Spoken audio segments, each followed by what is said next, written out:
Eu sou a Crislane. Eu sou o Leandro. A gente é da DM16 e nós estamos aqui para falar para vocês sobre as ditaduras comunistas no leste europeu. Mais especificamente na Iugoslávia, Tchecoslováquia e na Polônia. Segundo Maurício Duvenger, a ditadura pode ser definida como um regime político autoritário, mantida pela violência, de caráter excepcional e ilegítimo. Ela pode ser conduzida por uma pessoa ou um grupo que impõe seu projeto de governo à sociedade com auxílio da força.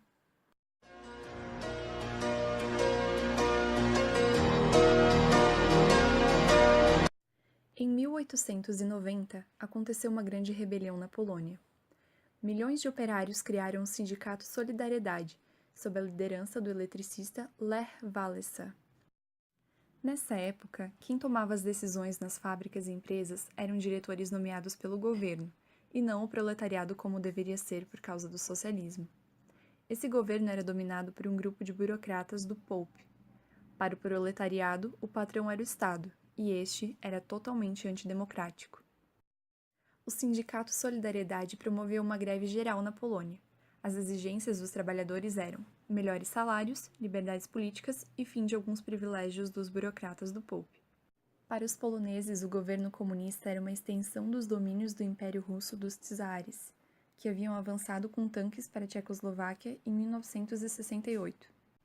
Naquele momento, a Guerra Fria ainda não havia terminado. Os Estados Unidos enviaram agentes da CIA disfarçados de simpatizantes do Solidariedade, e a Igreja Católica, que era contra o comunismo desde o início, também os apoiou, sendo que o Papa João Paulo II também era polonês. Alguns líderes do Solidariedade acreditavam que era possível construir uma sociedade socialista sem as deformações stalinistas, porém a maioria, incluindo Lech Wałęsa, simpatizavam com os regimes ocidentais. Assim, queriam que a Polônia voltasse a ser capitalista para que tivessem bem-estar social e democracia. Em 1981, o general Jaruzelski mobilizou o exército e deu um golpe de Estado. Wałęsa foi preso e o Solidariedade foi proibido. Assim, instalou-se a ditadura comunista de Jaruzelski, que não torturou nem assassinou presos políticos em massa, mas era uma ditadura.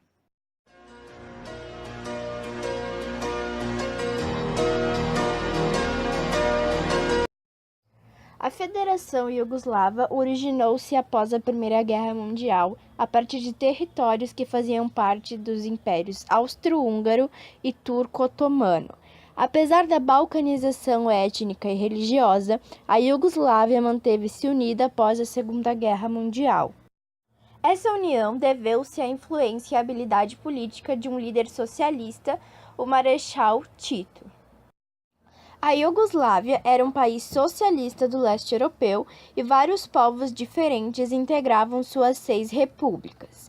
Ela sempre manteve autonomia à União Soviética e ao Pacto de Varsóvia.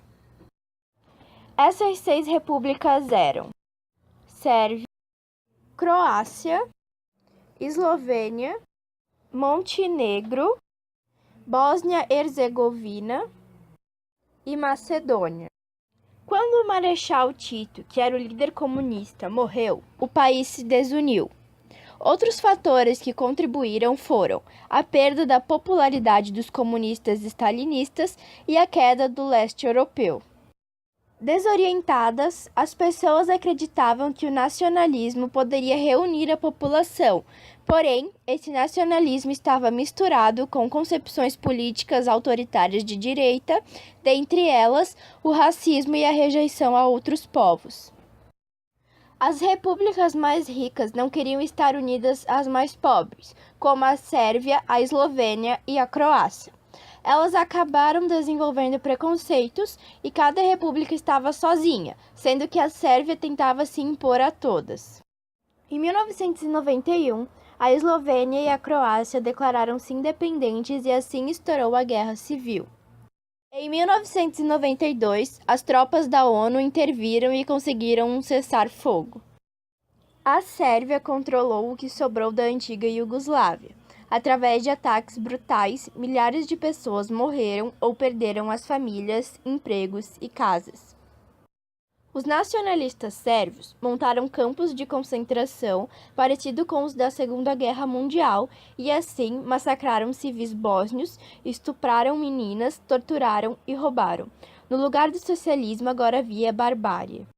Em 1999, a população de Kosovo buscou a independência nacional. A Sérvia não aceitou, alegando que aquele era território ligado ao povo sérvio desde a Idade Média.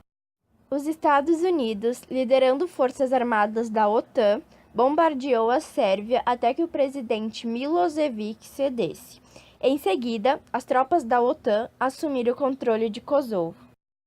Na imagem, podemos observar o mapa da antiga Iugoslávia em laranja.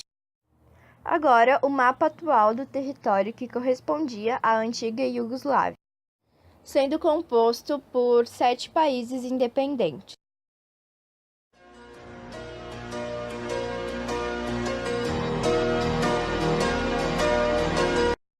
A Checoslováquia, ou também conhecida como Tchecoslováquia, nasceu da união das nações tcheca e eslovaca após a Primeira Guerra Mundial, em decorrência da fragmentação do Império Austro-Húngaro. No final da Segunda Guerra Mundial, tropas soviéticas libertaram o país do jugo nazista. A implantação do modelo socialista teve início apenas em 1948, quando os comunistas, liderados por Klement Gottwald, deram um golpe de Estado.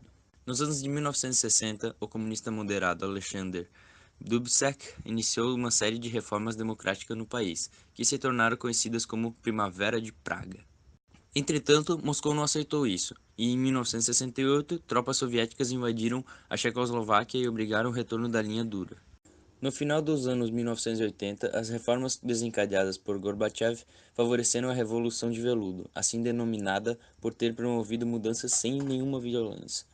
Em julho de 1990, o escritor tcheco Václav Havel, líder da oposição democrática, foi eleito presidente e logo deu andamento às reformas econômicas e políticas.